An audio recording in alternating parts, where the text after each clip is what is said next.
Hi everyone! Gawa tayo ngayon ng nagtitrending ng candle glitter blow cake. First time ko nga gumawa ng gantong cake kaya sobrang kabado talaga ako. Kung gusto nyo malaman kung nablow ng maayos ang cake, panoorin lang hanggang dulo ng video. Gawin muna natin ang mini cake na size 4x2 at ang flavor nito ay butter vanilla funfetti. Ito nga pala ang sinend ni client na picture para sa kanyang dream cake.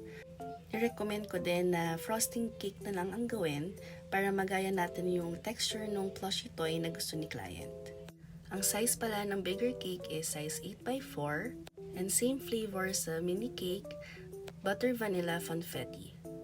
Tinrim ko lang din yung bottom part ng cake para magaya natin yung hulma ng mismong plushie toy. And ito yung sinasabi ko para magaya natin yung texture ng cake. Nag-dab lang tayo ng foil sa buong cake.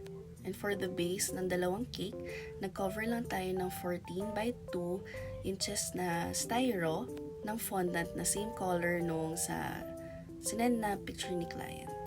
And para madikit siya, ginlugan ko lang yung base sa cake board na 16 inches. Binigyan ko nga ng dalawang options si client if gusto niya ng full fondant cake or ng frosting cake. Pero sabi ko, mas recommended ko ang frosting cake para mas ma-achieve natin yung design na gusto niya. Kasi nag-send siya ng specific na texture nung gusto niyang design ng cake. And sabi ko, kayang-kayang gawin sa frosting cake yon. Dito naman, ilalagay na natin ang glitter gold dust sa straw. And sa mga napapanood ko talaga, naglalagay sila ng paper para hindi lumusot yung gold dust. Iniisip ko nga kung enough na yung nilagay ko kasi tansya lang din yung nakikita ko sa ibang gumagawa ng blow cake. Naglusot muna ako ng ibang straw para walang harang dun sa ibablow ni client. At nilagay ko na yung straw na may glitter dust at tsaka ko tinanggal yung paper.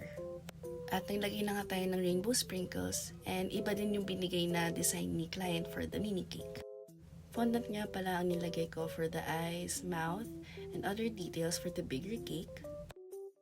And sinabi ko din kay client na kailangan lang taasan yung mukha ng plushie para sakto siya dun sa candle na ilalagay sa mini cake.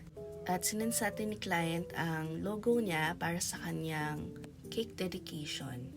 Gumamit lang ako ng black cardstock and kinot siya sa Cricut machine. And sa next part ng video, ipapakita ko na ang cake candle blowing ni Celebrant. Thank you Ate Nika for the video.